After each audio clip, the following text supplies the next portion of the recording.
उत्तर प्रदेश के पूर्व मुख्यमंत्री अखिलेश यादव का 47वां जन्मदिन पूरे प्रदेश में धूमधाम से मनाया जा रहा है। समाजवादी पार्टी के नेता रविंद्र यादव ने मऊ में वनवासी बच्चों के बीच जाकर के राष्ट्रीय अध्यक्ष का जन्मदिन मनाया और केक काटा। उन्होंने बच्चों को पेंसिल, किताबें और बिस्किट भी वितरित किए। रविंद्र यादव का कहना है कि बच्चों को पढ़ाई लिखाई के लिए आगे बढ़ाना बहुत ही ज़रूरी है, इसलिए उन्हें किताब, पेंसिल और बिस्किट दिए जा रहे हैं। आज समाजवादी पार्टी के राष्ट्रीय अध्यक्ष और उत्तर प्रदेश के पूर्व मुख्यमंत्री,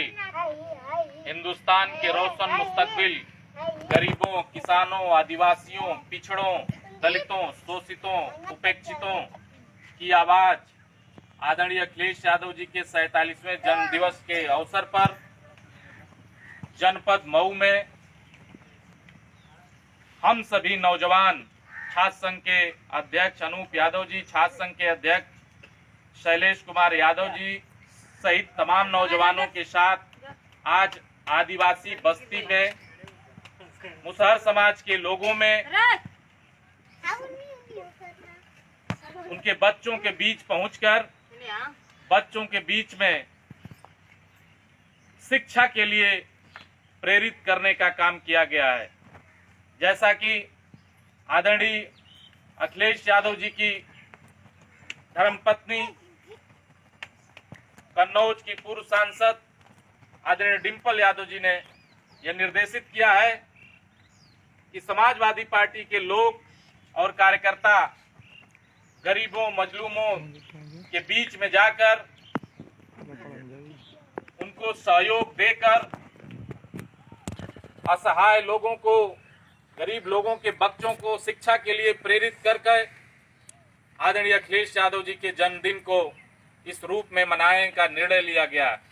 उसी क्रम में जनपद मऊ में आज शेख अहमदपुर गांव के करीब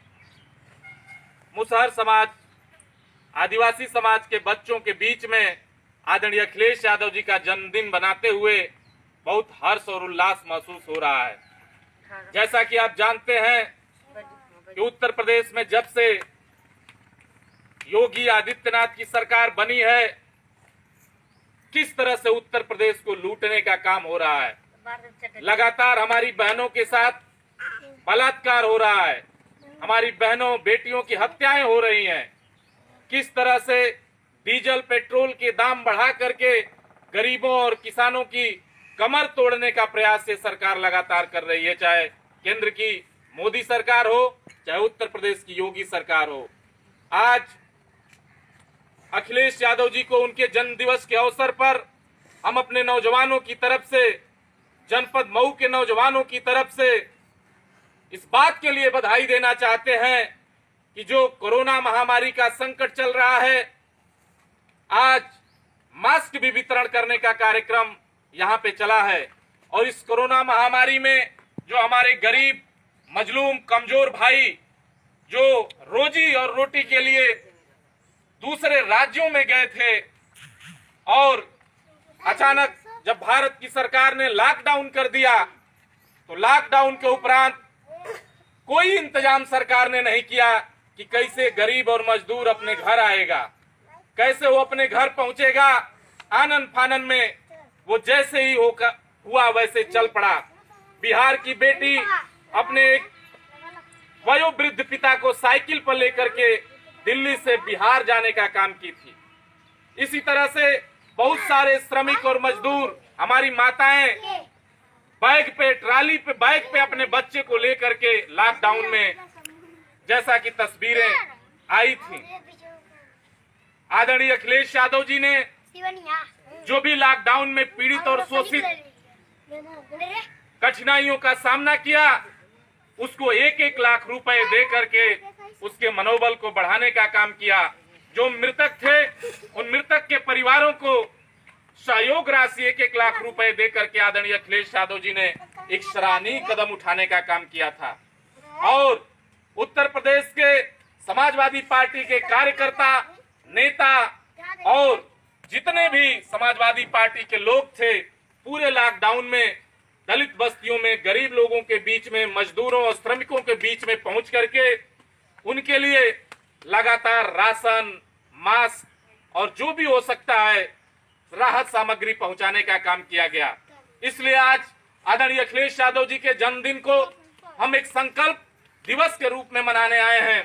कि आने वाला जो 2022 का चुनाव है, उत्तर प्रदेश में जो चुनाव होने वाला है, इस चुनाव में आदरणीय अखिलेश यादव जी को उत्तर प्रदेश की कुर्सी पर बैठाकर आने वाले समय में उत्तर प्रदेश के बेहतरी के लिए,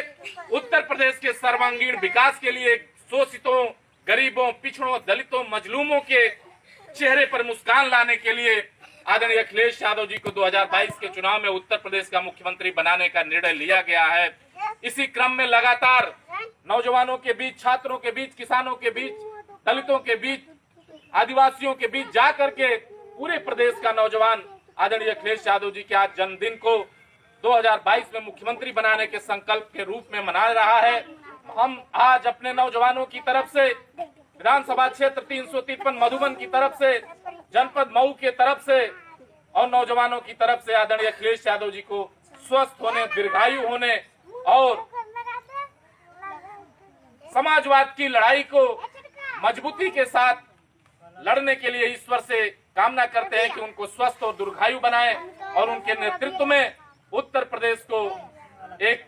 बेहतरी के रास्ते पर ले जाने के लिए आदरणीय अखिलेश यादव जी के हाथों को हम सब मजबूत करें। आज इसी क्रम में हम सब इन बच्चों को प्रेरित करने का काम किए हैं कि आप लोग शिक्षा के क्षेत्र में जाएं, शिक्षा स्कूलों में जाएं, पढ़ें, लिखें और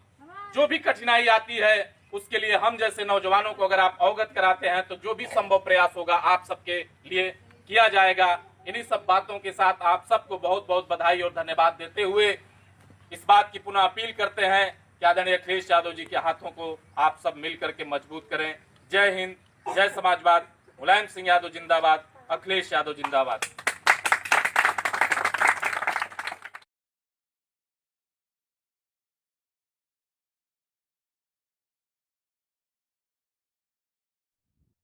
कन्नौज के छिबरामऊ के पूर्व विधायक अरविंद सिंह यादव ने भी समाजवादी पार्टी के राष्ट्रीय अध्यक्ष अखिलेश यादव का जन्मदिन धूमधाम से मनाया। उन्होंने समाजवादी पार्टी के नेताओं और कार्यकर्ताओं को संबोधित करते हुए कहा है कि जो आह्वान पत्रिका है उसे आम आदमी के बीच पहुंचाएं और आम आदमी को उनके अधिकारों के लिए जागरूक करें। घर घर जा कर के समाजवादी पार्टी के संदेशों को पहुंचाना है। समाजवादी पार्टी के राष्ट्रीय अध्यक्ष अखिलेश यादव के जन्मदिन पर यह संकल्प भी अरविंद यादव ने सभी को दिलाया है। अखिलेश यादव, अरविंद यादव जिंदाबाद, हमारा विधायक कैसा हो, हमारा विधायक कैसा हो, भैया तुम संघर्ष करो, हम तुम्हारे साथ हैं। अरविंद भैया संघर्ष करो, हम तुम्हारे साथ। आपके सरकार में तमाम गरीबों के लिए योजनाएं, जितनी भी योजनाएं तमाम सरकारों द्वारा जो काम किए गए हैं उन योजनाओं को हम लोग साथियों गांव तक ले जाने का काम करेंगे। माननीय राष्ट्रीय अध्यक्ष जी का जन्मदिन है। मैं आज अपनी तरफ से पार्टी कार्यकर्ताओं से राष्ट्रीय अध्यक्ष जी को भी बहुत बहुत मुबारकबाद देना चाहता हूं। और राष्ट्रीय अध्यक्ष जी तो आप लोग जानते हैं कि हम लोगों की जो है दोस्ती किस तरीके से साथियों यहाँ पर रही। नए लड़के होंगे वो नहीं जानते होंगे,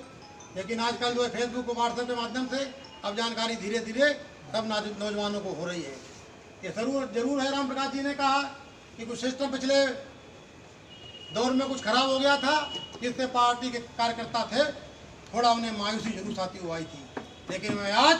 इस जन्मदिन के मौके पर मैं कसम खाता हूँ कि हमारे जितने भी नौजवान, हमारे जितने भी भाई, हमारे जो भी जितने भी बुजुर्ग हैं, उनके मान सम्मान के लिए अगर कहीं प्रकार हमारे बुजुर्गों का मान सम्मान है, नौजवान साथियों को सामने कहीं कोई